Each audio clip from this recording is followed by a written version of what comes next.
आकाशवाणी मुंबई. भक्ती सोनटक्के, नेहा कुलकर्णी. प्रादेशिक बातम्या देत आहोत. ठळक बातम्या. महाराष्ट्र ही संतांची आणि महात्म्यांची भूमी असून सामाजिक परिवर्तनात महाराष्ट्राची भूमिका महत्त्वाची राहिली असल्याचं राष्ट्रपतींचं प्रतिपादन.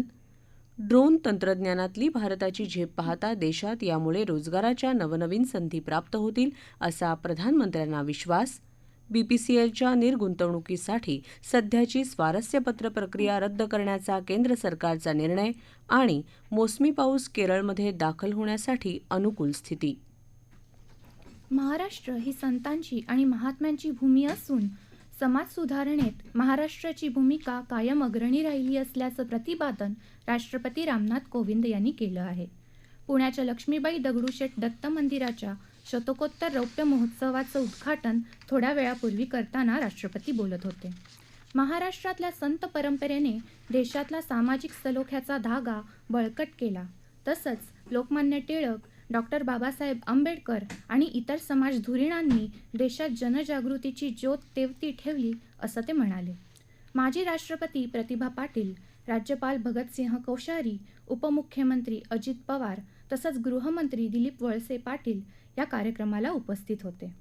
मंदिराच्या लक्ष्मी दत्त या कॉफी टेबल बुकचं प्रकाशन यावेळी राष्ट्रपतींच्या हस्ते झालं.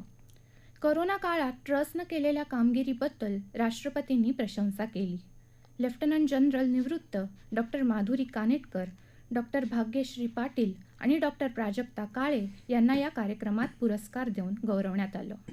भारत ड्रोन तंत्रज्ञानाचं जागतिक केंद्र बनण्याच्या दिशेनं झपाट्यानं वाटचाल करत आहे असं प्रधानमंत्री नरेंद्र मोदी यांनी म्हटलं आहे. नवी दिल्ली इथल्या प्रगती मैदानावर भारत ड्रोन महोत्सव 2022 या देशातल्या सर्वात मोठ्या ड्रोन महोत्सवाचं उद्घाटन आज प्रधानमंत्र्यांच्या हस्ते झालं. त्यावेळी ते बोलत होते. ड्रोन तंत्रज्ञानातली भारताची झेप पाहता देशात यामुळे रोजगाराच्या नवनवीन संधी प्राप्त होतील असं ते म्हणाले. विज्ञान आणि तंत्रज्ञानाचा वापर दैनंदिन जीवनात करण्याच्या दृष्टीनं केंद्र सरकारनं प्रयत्न केले. भविष्यात शेतीसाठी ड्रोनचा वापर खूप फायदेशीर ठरू शकतो असं ते म्हणाले. ड्रोन तंत्रज्ञान एका मोठ्या क्रांतीची सुरुवात आहे हे स्वामित्व योजनेच्या सफलतेतून दिसून येतं असं प्रधानमंत्री म्हणाले. या योजनेअंतर्गत देशात पहिल्यांदाच गावांमधल्या जमिनींचं डिजिटल सर्वेक्षण होत आहे. नागरिकांना डिजिटल प्रॉपर्टी कार्ड वितरित केलं जात आहे असं ते म्हणाले. या आधीच्या काळात तंत्रज्ञान आणि त्याचा लाभ हा केवळ समाजातल्या उच्चभ्रू वर्गापुरता मर्यादित होता. मात्र आता त्याचा उपयोग सर्वसामान्य नागरिकांसाठी केला जात असल्याचं त्यांनी सांगितलं. ड्रोन तंत्रज्ञानाच्या वापरावर गेल्या काही महिन्यांपूर्वी असलेले निर्बंध सरकारनं काढून टाकले आहेत. या तंत्रज्ञानाविषयी भारतात जो उत्साह दिसून येत आहे तो अभूतपूर्व आहे असं प्रधानमंत्री म्हणाले. या ऊर्जेमुळेच भारतात ड्रोन सेवा आणि ड्रोन आधारित उद्योगांना भविष्यात अपार संधी मिळतील असा विश्वास त्यांनी व्यक्त केला. केंद्र सरकारनं किमान सरकार आणि कमाल शासन हे धोरण अंगीकारलं असून तंत्रज्ञानामुळे समाजातल्या शेवटच्या घटकापर्यंत विविध कल्याणकारी योजनांचे लाभ पोहोचवणं शक्य झाल्याचं त्यांनी सांगितलं. ड्रोन उद्योगातल्या स्टार्टअप व्यावसायिकांशी प्रधानमंत्र्यांनी यावेळी संवाद साधला आणि शेतात ड्रोनचा वापर करणाऱ्या शेतकऱ्यांचीही भेट घेतली.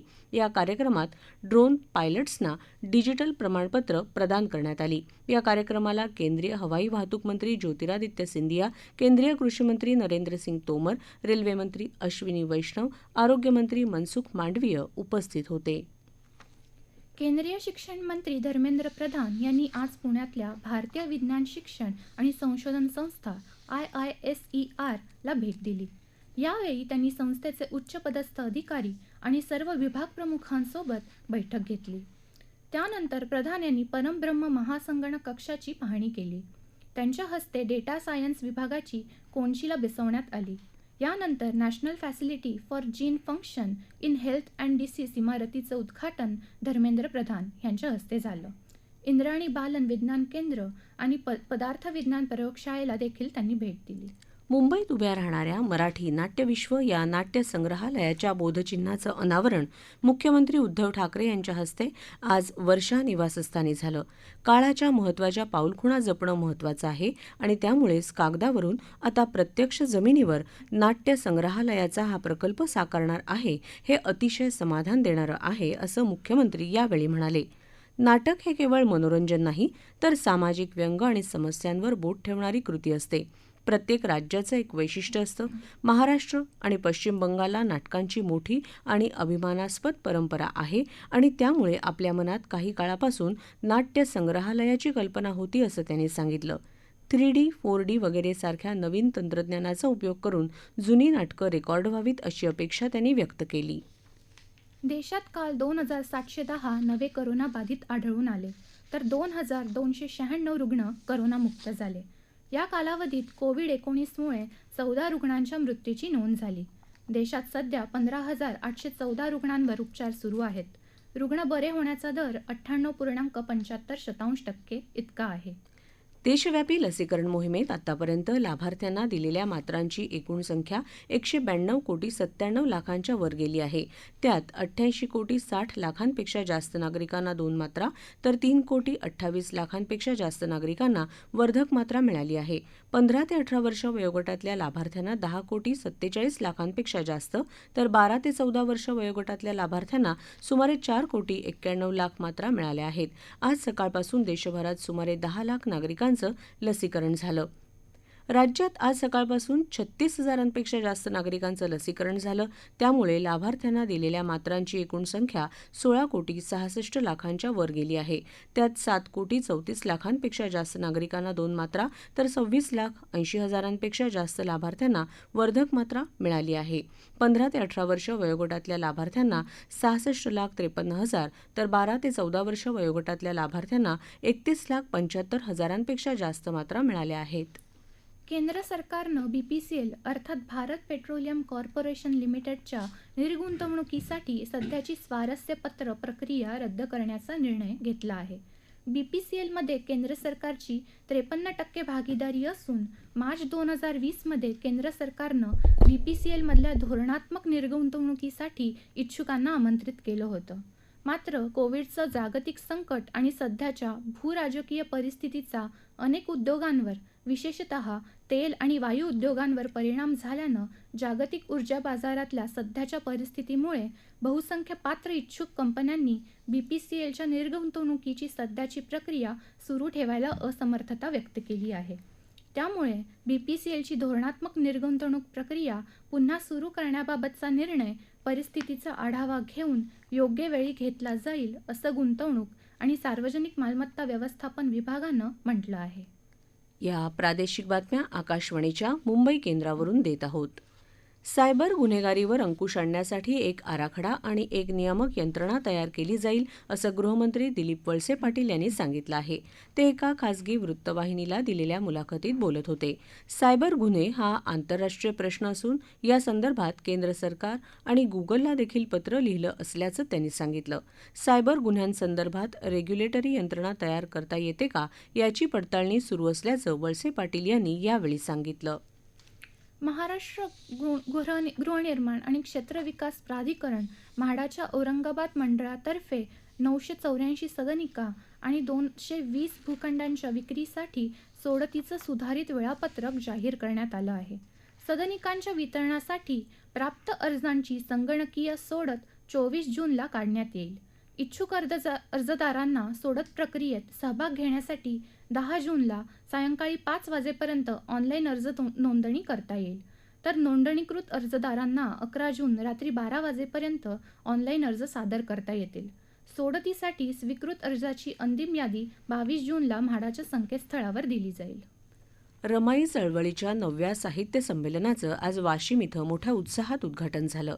रमाई आंबेडकर यांचा 125वा स्मृतिदिन, बाबासाहेबांची बॅरिस्टर पदवी शताब्दी, राजर्षी शाहू महाराज स्मृती शताब्दी यानिमित्त हे संमेलन आयोजित करण्यात आलं होतं.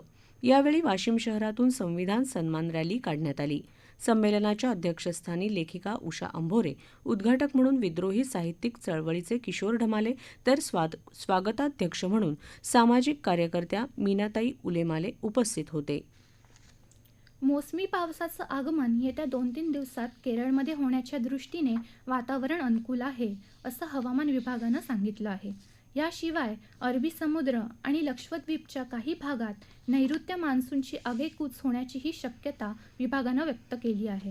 सध्या नैऋत्य मान्सून अरबी समुद्राचा दक्षिण भाग, संपूर्ण मालदीव आणि लगतच्या लक्षद्वीप बेटांच्या काही भागांपर्यंत पोहोचला आहे.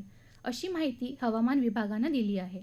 मुंबई आणि उपनगर परिसरात काही भागांमध्ये मान्सूनपूर्व पावसाच्या सरींनी काल रात्री हजेरी लावली. रायगड जिल्ह्यातला मुरुडचा जंजिरा किल्ला कालपासून पर्यटकांसाठी बंद करण्यात आला आहे. किल्ल्यात जाण्यासाठी शिडाच्या बोटींचा वापर केला जातो, पण बदलत्या वातावरणामुळे सुटलेल्या सोसाट्याचा वारा आणि त्यामुळे उसळणाऱ्या महाकाय लाटांमुळे बोटी किल्ल्यावर जाताना अपघात होऊ शकतो, ही शक्यता गृहीत धरून मेरीटाईम बोर्ड आणि पुरातत्व विभागानं हा निर्णय घेतला आहे. सिंधुदुर्ग जिल्ह्यात जिथे समुद्र किनाऱ्यांवर वॉटर स्पोर्ट्स उपलब्ध आहेत, तिथे पर्यटकांच्या सुरक्षिततेला सर्वोच्च प्राधान्य देत सर्व यंत्रणांनी सतर्क आणि सक्रिय राहावं असे निर्देश जिल्हाधिकाऱ्यांनी दिले आहेत. तारकर्ली किनाऱ्यावर अलीकडेच घडलेल्या बोट दुर्घटनेच्या पार्श्वभूमीवर जिल्हाधिकारी के. मंजुलक्ष्मी यांनी सर्व प्रमुख यंत्रणांची आज बैठक घेतली. जिल्ह्यातल्या समुद्र किनाऱ्यांवर कोणतीही दुर्घटना होऊ नये यासाठी तहसीलदार, गट विकास अधिकारी, मुख्याधिकारी, पोलीस यंत्रणा आणि बंदर विभाग यांनी टेहळणी पथक स्थापन करून अनधिकृत बाबींवर तात्काळ कारवाई करावी अशा सूचना त्यांनी दिल्या. पालघर जिल्ह्यातल्या वाघोबा घाटात एसटी बस दरीत कोसळून झालेल्या अपघातात आज सकाळी 15 प्रवासी जखमी झाले. जखमी प्रवाशांना पालघरच्या शासकीय रुग्णालयात दाखल करण्यात आलं आहे. या बसचा चालक मद्यपान करून बस चालवत असल्याची तक्रार प्रवाशांनी केली होती, असं आमच्या वार्ताहरानं कळवलं आहे. बस चालक भरधाव वेगात बस चालवत होता आणि वाघोबा घाटात त्याचं बसवरील नियंत्रण सुटून अपघात झाल्याचा दावा प्रवाशांनी केला आहे. या अपघाताची माहिती कळताच पोलीस आणि आरोग्य विभागानं घटनास्थळी पोहोचून जखमींना रुग्णालयात दाखल केलं. आसामच्या पूरग्रस्त भागाला केंद्र सरकारची पथकं आज भेट देत आहेत. काचर आणि दिमा हासो जिल्ह्यात एक आणि होजाई, दर्रांग आणि नागाव जिल्ह्यात दुसरं पथक पाहणी करीत आहे. उद्या त्यांची आसामच्या मुख्य सचिवांची चर्चा होईल. आसाममध्ये नुकत्याच झालेल्या पुरामुळे अनेकांना फटका बसला असून आसामचा काही भाग आणि जवळपास 3,46,000 लोक तसंच 247 गावं प्रभावित झाली आहेत.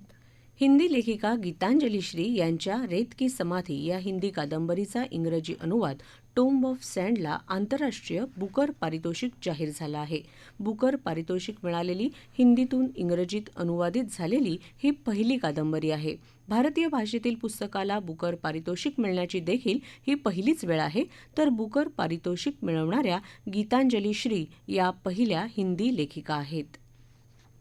श्रीलंकेतला सध्याचा आर्थिक पेचप्रसंग ढिसाळ व्यवस्थापनाचा परिणाम असल्याचं आंतरराष्ट्रीय नाणेनिधीच्या व्यवस्थापकीय संचालक क्रिस्टलिना जॉर्जिएव्हा यांनी म्हटलं आहे.